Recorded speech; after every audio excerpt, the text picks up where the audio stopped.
и да се помолиме, да благодарим на Бог за днешния ден. И ако сме извършили някакви грешки, нали, няма такова мерило, който да измери Божията милост. Че Бог е милостив и жалостив Господ. Одеве се срещнах с един човек, продава такова, нали, наркотик продава. Наркотик ли, как се казва там. И му казах, им плаче, видяме и плаче. Че иска да ускорява дачок, а тай и цин да е осунар така. Пара вардеде, има пари, имам всичко де, обаче душата ми е празна де. Човекът празна е. Искам да се напия и да умра, да пукна от пиенето. И аз му обясних за Бог, жалостив и милостив Бог.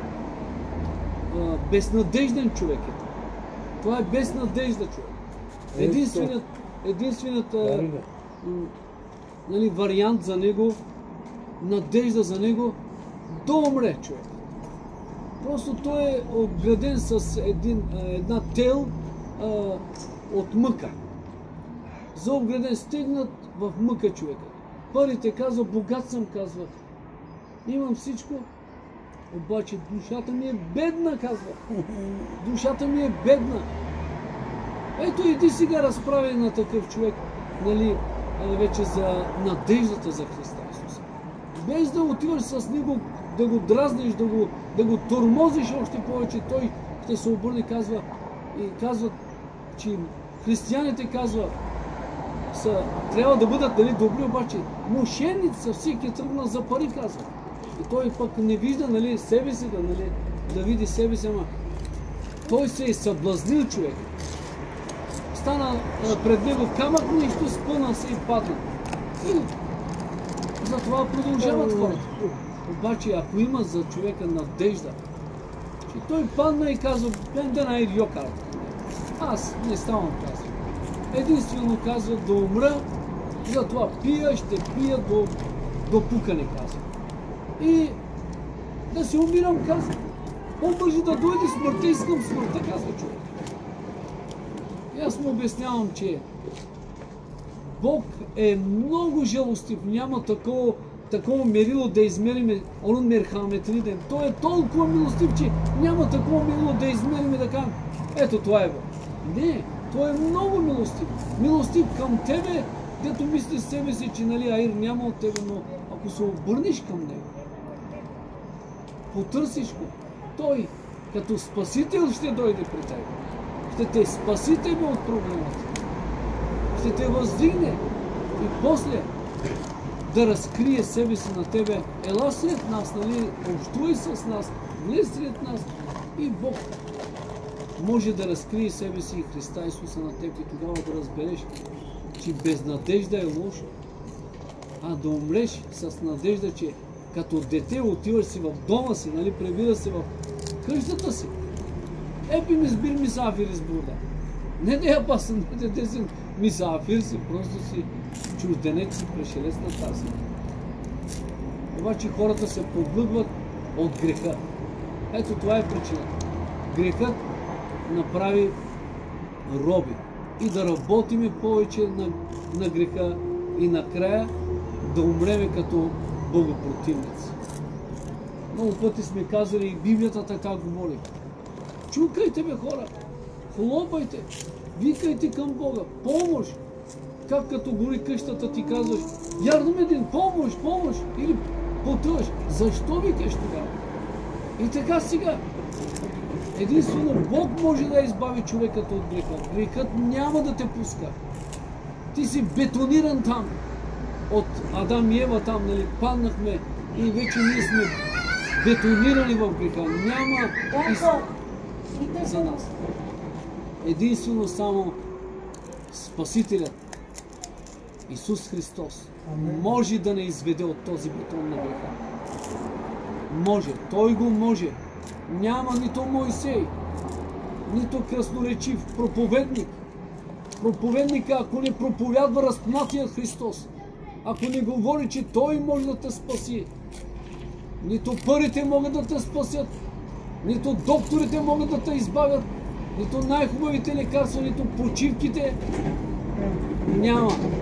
Нито гората, нито морето, нито яденето и нито пиенето.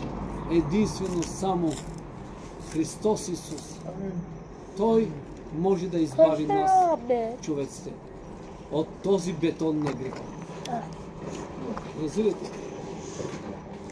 Затова именно е причината да се събираме, да се молиме и да бъдем по-съкрушени, да осъзнаеме себе си колко сме слаби и немощни и какво трябва да направим, за да сме силни срещу греха, срещу дявола. Война има, война, битка. На тази битка трябва ние да влезнем по Божият начин и да започнем да воюваме в тази битка. Добре, да се помолиме, да благодариме на Господа Бога. Татко, идваме пред Тебе в името на Исуса Христа. Да Ти благодарим за днешния ден, Господи Боже. Днешния ден, Татко, не Твоите огромни милости, Боже. Ние търсим лицето Ти за милост, Боже. Викаме към Тебе жалостивият и милостивият Бог. Боже наш, благодариме Ти, Боже. Живи Боже, благодариме Ти за всичко. Благодариме Ти, Боже. Живота ни. Молиме Те за милост и прошка, Татко, да ни простиш, Боже, за нашите прегрешения, за нашите извършени престъпления и грехове, Боже. Покажи ни милост, Боже, и изяви Христа в живота ни. Спаси ни, Боже, от греха.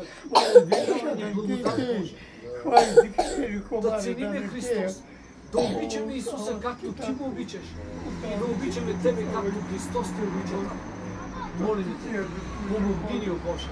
Единствен Ти можеш да ни съградиш и да ни помогнеш, Боже. Моляваме Те чрез името на Исуса Христа. Благодарим Ти, благослови ни тази вечер. Чрез името на Исуса Христа просим от Тебе. Амин. Помоги Словото и се нуждаем от Небесна милост. Благодаря, както благодаря за Твоята свята и вечерна любов. Не можем да пеем песни, да хвалим Бога. Няма ги водачите, които да не водят в хвалението. Но ще се организираме с Божията помощ и ще пеем, ще величаем нашия Спасител. Затова, ако има някой да благодари на Бог, да даде свидетелство, да го прослави, заповядайте, хвалете го. Може и с псалмите да го прославите, да прочетете псалми и да кажете: аз искам да прославя Господа с един псалом. Айде, сестра. Женски работи, тя бърти, съм парцали трактора içinde bir ay ssilni bolki. Çünkü yere gidiyoruz, bunca para veririz. O başka doktoru başka söylüyor, bizi başka söylüyor. Yani yine bolnice gidiyoruz. Da ya prima, da ya tista. Tista mesmo no livro da terapia. Burada.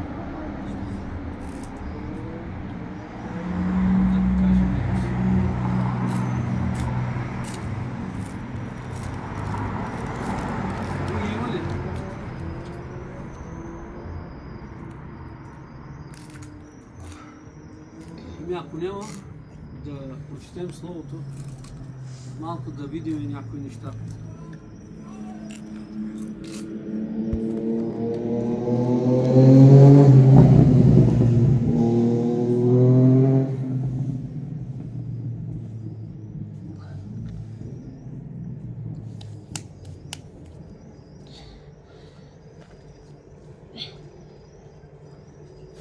Ще прочета една информация. Първо, за ефесяните. Това е била такава църква като нас, които са събирани хора, мъже и жени, старци и младежи, са се събирали така и това послание е написано от Бога, вдъхновен апостол Павел и изпраща се като според завета на Бога, според Божията воля, според Божието намерение. Изпраща се това писмо от царя на царете, от Господа на силите, от всемогъщият Бог. Това не е някакво писмо, нали, написано от човек, да каже, аз мисля така, да направим църквата така. Не, ние можем да мислиме много начини, обаче неща, които не са угодни на Бога. Обаче да дойдат нещата от Бога за нас и ние трябва да кажем на Божиите неща да. На Божиите неща амин да кажем. А не на човешките неща и по моделът на човека. И затова проповедникът, този, който проповядва в църквата, нали, за братята и за сестрите си, той е само един посланник глашатай. Царят казва, пиши, иди това кажи на хората. И както отпреди удря се, нали, дамулът казва, дуйма да вземе и удря се, нали, барабаните и се чете за хората. Така казва царят. Това. И по същият начин и Божието Слово. Говорим, нали, за да бъде ясно за нас, че ние трябва да внимаваме на Божието Слово. И по същият начин е написано Библията и посланията на апостолите. На нас не трябва посланието на апостолите и да базираме себе си и живота си и моделът на църквата. Единствено можем да растеме според модела на Божието Слово. Няма друг начин за израстване, за порастване на църквата. Да се правим, да се изпълваме ушкилим, да се молиш на Бога колкото искаш, след като ние не знаем каква е Божията воля. Ние ще се въртиме като израелтяните в пустинята, ще кажем, о, гладнях, и той ще ти каже, на хляб. О, жаднях, на ти вода. И после други неща. Но когато ние знаем каква е Божията воля, защо Бог не е извел от греха и не е направил деца на себе си, ние ще вървиме през прави пътеки заради Неговото име. Ще вървиме по този път да отидем в дома си, в къщи. Примерно казвам, аз идвам от Германия за България. Уж за България отидох пак в Бразилия. Не знам, нали, пътя къде е. Така да си въобразявам, но когато знаеме пътя, аз ще достигна целта си. И в Божието Слово има така начини, като се случват някои неща, ние да знаеме, то дявол мръзнаме от него. Какво трябва да направим срещу дявола? Как трябва да воюваме срещу дявола? Как да победиме дявола? Как да победиме грехът? Разбирате ли? И като знаеме Божията воля каква е, тогава нещата са други. И когато разбереш за себе си какъв си, че ти си слаб човек, нищо не можеш да направиш, и тогава търси силата Божия, Бог, Божията мъдрост, Христос Исус, и тогава виж как нещата стават. И така и апостол Павел написва това писмо до ефесяните. Какво е Ефес, да знаем малко, както, кои са тези казалничани, къде живеят, нали? И за нас има история. Те са такива, обичат това, обичат това. И по същият начин за ефесяните. Ефес е бил най-големият град в Западна Мала Асия, днешна Турция. Разположен на кръстопътя на главната търговски пътища. Той е бил оживено търговско средище. Храмът на Диана, град Артемида. Това е било езически град. Хората отпреди, както и сега има, покланяли са, търсили са сила. Нали? някаква сила търсят помощ, знаят, че не могат да направят нещо и търсят към някого да се обърнат. И някакви шашмаджии измислят един бог. Това е богът, на когото ние трябва да се кланем. Както еврейският народ, когато Бог ги изведе от Египет. Ако знаете историята на него. Бог ги изведе от Египет и Моисей трябваше да отиде до една планина и там да се срещне с Господа Бога насаме.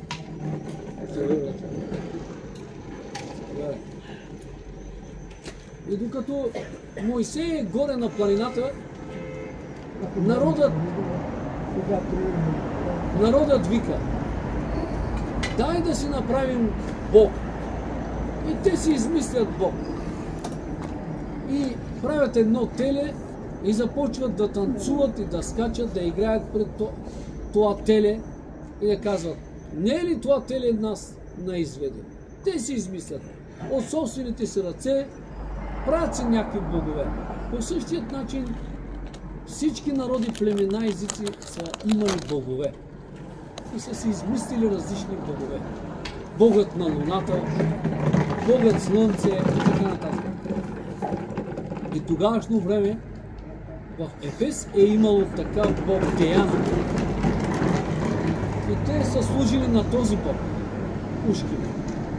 Докато дойде Евангелието да се проповядва за Христос, за истинският Бог, и оттам да се спасят няколко хора, които да следват Христа Исуса и да се избавят чрез това Евангелие.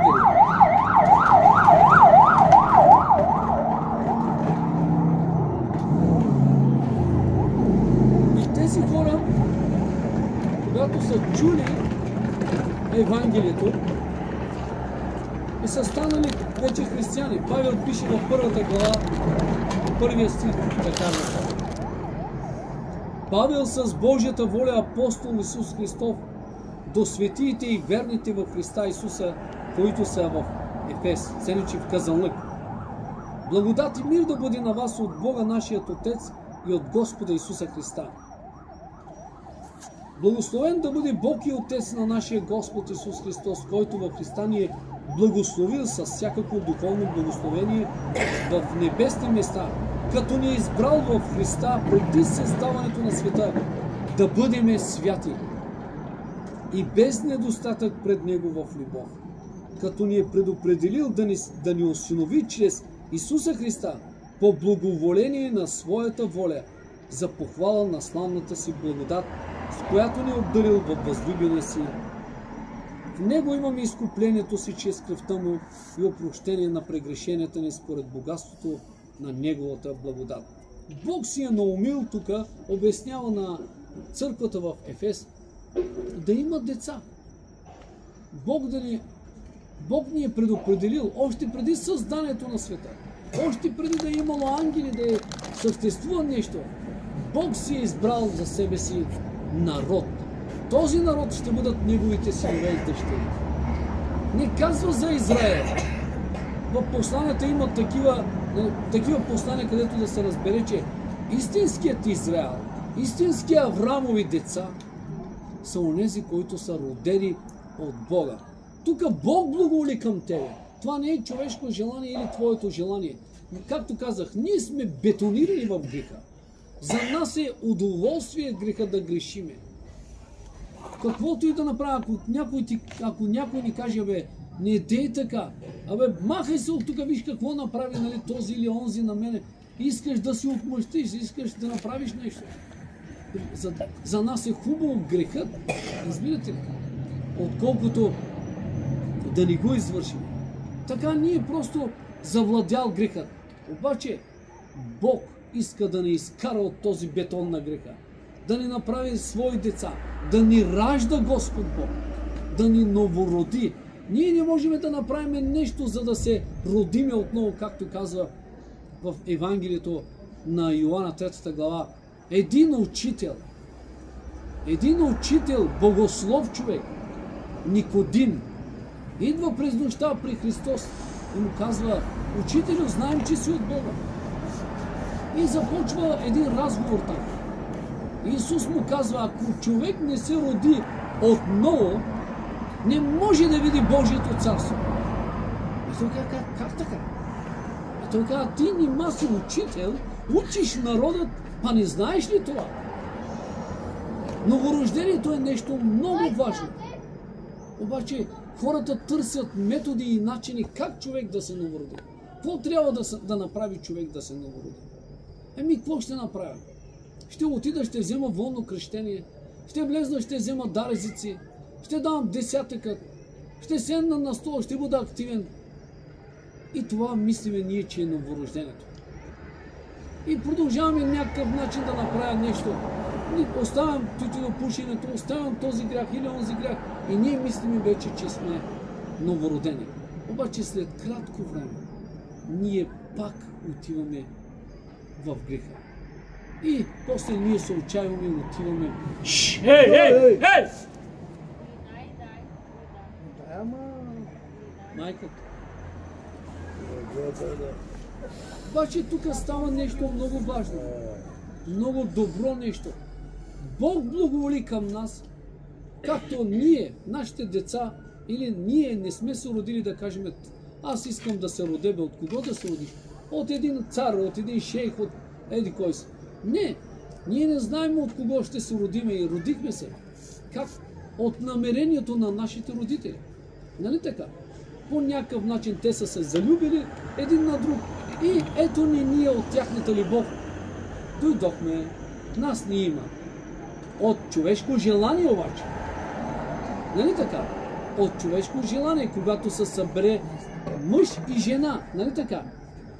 Обаче тук новорождението става от Бога. Не от човешко желание, нито от човешко намерение. И се казва в Словото така.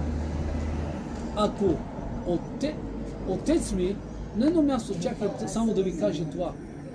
Когато Исус пита учениците, казва им на тях така. Според, както казват хората, кой съм аз?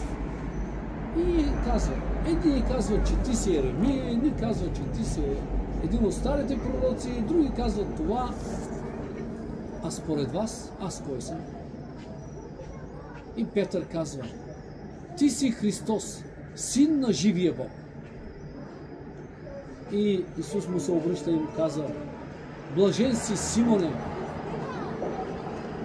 плът и кръв не са ти го разкрили това. Това е Отец ми, който ти го е разкрил. Да разкрие някой Христос за тебе и за мене, няма такъв.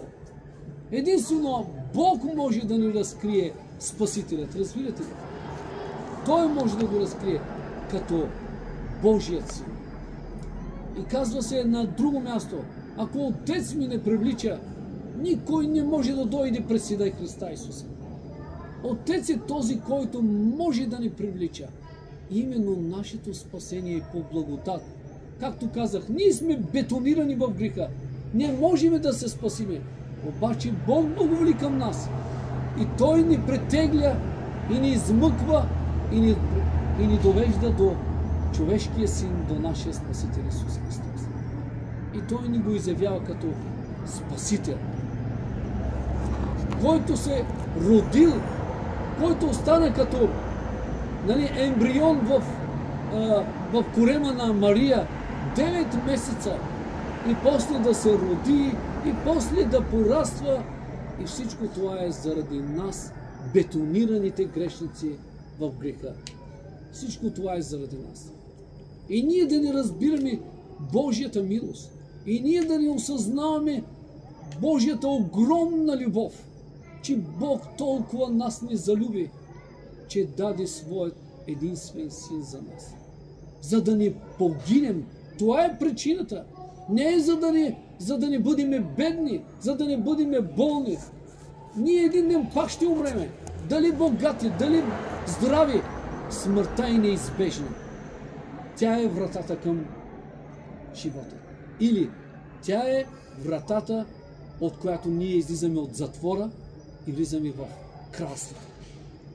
Смъртта е вратата от затвора. Излизаме и влизаме в царството си. Разбирате ли? И все ние не можем да осъзнаеме евангелската новина. Не можем да разбереме святият Господ Бог, Неговото намерение и да дойдеме като съкрушени хора, който Той не е извикал, родил ни е Господа Бога за спасение. И ето нас не има. Божните християните са се събрали да се молим за този проблем, да се молим за това, да се молим за това. И ние само се молим за проблеми. Ние се молим само за проблеми. Днеска излязох от проблема, не еди коси, други ден пак проблем. И проблемите до гроба ще ни следват. Ние без проблеми няма това такъв човек по лицето на земята. Само проблеми. Но това не е целта на нас, християните. Да, ние ще се молим, Словото казва, всяка ваша грижа предайте на Него. Bütün dertlerimizi, bütün problemlerimizi ne varsa, ето Господи, аз нищо не мога да направя за този проблем, за тази ситуация, за тази мъка как да изляза. Аз ги предавам на Тебе. Той каза, на мен ги предайте. Всяка ваша грижа възлагайте на Него. На Него. Разбирате? И каква е Божията воля? Каква е целта на Бога? Ето това е важно за нас, църквата. Като знаем, че Той ще се грижи за нас. Но не е само проблемът това, че ние да дойдем и да кажем, да се молиме за мене, там ме боли, да се молиме за мене, за еди какво си, нали така сега? Нищо лошо няма, ние ще се молиме. Това е Божията, част от Божията воля. Но само това не е. Има и друго. Ние сме призвани за свят живот. Разбирате ли? За свят живот. Да се оставиме от грехът. Да бъдем святи, както Той е свят. Как става това? Ето като се събираме и викаме, Боже наш, помогни, избави ни, давай ни благодат, сила да извървиме и да извършиме волята Ти, Господи. И да си кажем пред Бога нещата, ето слабият да каже на Господа нещата си, Бог може да избави. И като научиме от Словото Божие, какво трябва да направим. Ето е една от тези неща, които църквата трябва да знае. Да дойде църквата, да се хване на хорото. Айде сега, амен си нам люди, само люди, върти се, кръг, люди. И друго нищо и прибираме се в къщи. Но какво е целта на църквата? Хванахме се на хорото, не можахме да го довършиме. А църквата трябва да знае защо се хваща на хорото, защо хвали Господа Бога и да живее според Божията воля. Ето една от тези неща, която трябваше да знае тази църква, за която Павел пише. Бог вас ви е избрал още преди създанието на небето и земята. Той благоволи към вас да бъдете осиновени, да бъдете деца. Все не, че ние сме мъртви в гроба, като Лазар. И той казва, стани, ти, който спиш. Ама кой го казва? Той го казва. Демек biz kendi gücümüzden kurtulmadık. Да дойдеш при Христос, това е Божий вик. Той те е видял да те направи дете на себе си и за това ние идваме, разбирате. Значи има, като разбереме тази красива, хубава добра новина, че Той не е поставил в небесни места с това богатство в Христа Исуса, че ти си син и дъщеря на Всевишния Бог. И Той ще се погрижи за нас. Но вижте какво. 6 глава четеме. И Той казва на тях, на църквата в Ефес. 10 стих надолу. Най-после бъдете крепки в Господа. Или така се казва в един друг превод. Най-после заяквайте в Господа и в силата на Неговото могъщество. Hadi be güçlenin artık inde. Kalkın güçlenin. В Господа обаче и в силата на Неговото могъщество. Да знаем, че Бог толкова е всемогъщ Господ Бог. И да заякнем ние в Него. В Господа Бога. И Той казва това на църквата.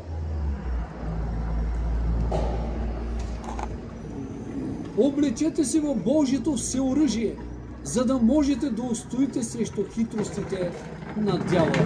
Ето го. И дяволът идва. Казва на Ева: Ево, що стоиш там гледаш, както нас? Дори бакием богиняха съблазнявам се в Божие. Ей, богинях, чеки обези маглит ги бе. Бакием.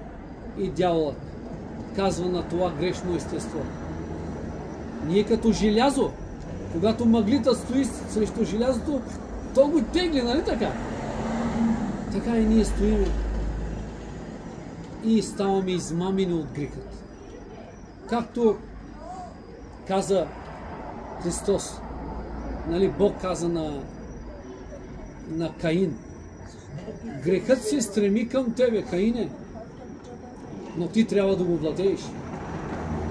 И какво направи Каин? Видя брата си: Хубава, този ли? Дето се прави на много свят. Чакай да го убия аз. Взема и уби брата си. Обаче ето, предупреден той. Грехът се стреми към тебе. Иска да те измами. Така, защото ти да направиш грях. Ето така, кой е този пък, бе? Аз сега ще му покажа на него. И да извършиме грехът. Както Каин. И затова Словото казва: най-после заяквайте в Господа и в силата на Неговото могъщество. Облечете се в Божието всеоръжие, за да устоявате срещу хитростите на дявола. И когато дойде дяволът и ни каже нещо на нашата природа: да си да направи това, ти знаеш, нека да играе този детенце, не може. Лязо му да си живее детството. И ти знаеш това, че това е дяволът. Той има хитрост. Ево, няма да умреш, но знае Господ, че ти ще станеш като него. И плодът е бил пък хубаво за очите, и откъсна и хубав плод, сигурно вкусен. И съгреши. И падна в греха. И както и Адам падна в грехът. Ето така, когато ние не сме заякнали в Господа, и Словото казва: ето това на църквата, от това имаме нужда. Най-после, калкан да заякнем в Господа и в силата на Неговото могъщество, като се обличаме в Божието всеоръжие.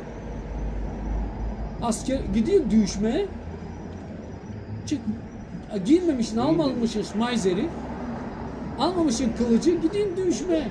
Nereye gidin arkadaş? Almışın elinde çiçek, gidin düşmanına çiçek mi vermeye? Не, има срещу тебе душмани. Вземи меч, облечи се в Божието всеоръжие. Отивай срещу врагите. Ето така църквата не знае. Хората ние не знаем как да се облечеме в Божието всеоръжие с цел да устоиме срещу хитростите на дявола. Това е един дух, който работи според нашата природа, нашата греховна природа, нашето естество. И Словото казва: делата на плътта те са явни. Пиянство, булство, раздори и така нататък. Всичко това е в нашата природа. Разбирате ли? Но когато ние сме облечени, тогава ние ще знаем как да устояваме. Словото казва така към църквата: облечете се в Божието всеоръжие, за да можете да устоите срещу хитростите на дявола. Защото нашата борба не е срещу кръв и плът, а срещу началствата, срещу властите, срещу светските управители на тъмнината, срещу духовните сили на нечестието в небесни места. Затова вземете си Божието всеоръжие, за да можете да противостоите в злия ден и като надвиете на всичко да устоите. И тук се казва как ние да се обличеме, в какво да се обличеме. Този на нас ни прави зло и ние на него зло ли трябва да направим? Злото се побеждава само чрез доброто. И как трябва да сме обличени? Какво трябва да направим? Петък ще разберем. Да свържим, че тъмно стане. До тук. Ако ние не сме облечени в Божието всеоръжие, няма как да воюваме срещу нечестието нали, срещу дяволите, срещу демоните. Те ще ни надвият. И кой се хули после? Бог се хули. Обаче има това добро за нас, че ние се отричаме от Бога, ама Той от нас не се отрича. Чака Господ Бог. Търпи заради избраните си деца. Заради децата си стои Господ Бог и чака да се върнем и да кажем: татко, съгреших, бе. Съгреших, направих грях, бе, татко. Той знае, че ние съгрешихме. Но той баща. Един баща, като види детето си, идва кука. Казанам ги опой доброда. Бе, са на ти ме уди. Казанам ги оди. Я палам би банкет. Да започнем да се радваме, да се веселиме. А не като нас, както другият брат. Аз бях в църквата, на мене нищо не си направил. Боже, този дойде за него банкет. Яде пива в света, аз за идва и сега банкета да правя за него. Ето това е нашия. Не иска да изгуби децата си. Не се отрича от децата си той. Родил ги е той. Той не ги е родил да умрат. Чака. И затова той не е поставил пастир човек. Поставил е пастир Спасителят ни, Христос Исус. Той е избраникът. Разбирате ли? Той е силата. Той е, както казва Словото, първосвещеникът, който заради нашето изкупление със собствената си кръв е пред Бога. Затова ние трябва да знаем тази милост. Да научиме заветът. Новия завет да знаем какво е. С какво сме изкупени? С злато или с сребро? Нас ни боли заради брата си за злато, пари. Ние не сме изкупени с злато и пари, но с дървоценната кръв на Господа. С болки и страдания. Нашето Евангелие е кърваво Евангелие. Ние сме изкупени с Неговия живот. А нас ни боли. Боли не за пари не боли. Заради децата си за пари не боли. Парите са по-важни ли, хора? От душата на нашите родители, от децата ни. По-важни ли са парите? Да, но на някои така е. Боли ги за парите, но не ги боли за душите, разбирате. Не ги боли. Дайте да се осъзнаем, защото с злато и сребро не сме изкупени, но с живота. Колко е важно човешката душа да ми. Джана Джан, Дил Парелан, аз съм бзи. А Джана не верди в следващи. Даде живота си. Добре, свършихме. Петък ще продължим. Айде да се молим пак. Пак да се покаем. Да кажем: Боже наш, прости ни за греховете ни. Молиме те, покажи ни милост. Давай ни сили да живеем за Твоята слава, като Твои чеда. Татко Боже, ето ни ние отново пред Тебе. Твоят глас към нас е като родител, като баща, който не се е отрекал от нас. Чакаш ни, о Татко, чакаш ни ние да дойдем и да се върнем пред Тебе отново в Твоето царство. Да кажем: прости ни, Боже, прости ни, Татко. Ние съгрешихме на Тебе, Боже. По-добре да сме при Тебе като роби, отколкото да сме в греха, Татко. Боже, прости ни, покажи ни милост, Боже. Умоляваме Те в името на Исус. И ни давай сили да извървиме този труден път, Боже. Много труден път, Боже. Ако Ти ни не дадеш сила, ако Ти ни не дадеш благодат, няма как да извървим, няма как да изтърпим. Давай ни любов към Тебе, давай ни търпение, Боже. Давай ни сили, Господи Боже. Молим Те, умоляваме Те, Господи Боже. Така също помогни на нашите отпаднали брати и сестри. Тези, които са отпаднали, да се върнат, Господи Боже. Молим Те, Боже. Умоляваме Те в името на Исус. За всички брати и сестри се молиме по цялото лице на земята. За децата ни, за семействата ни, о Боже. Помогни, Господи. И прости ни, Боже. Прости ни, Татко, в името на Исус. Господи Боже наш, молиме Те за страната ни, за България и за българския народ, за всички, които живеем в тази страна. Боже, молиме Те, благослови нашите управници, благослови страната ни, Татко Боже. В името на Исуса предаваме всички наши нужди и проблеми на Тебе. Тази нужда, която каза сестрата, Татко, предаваме на Тебе. Знаеш всичките ни нужди и проблеми на всички ни, Татко. Предаваме на Тебе и от Тебе чакаме, Господи. Да бъде слава на Тебе и на Христа Исуса. Просихме в името на Исуса Христа. Амин.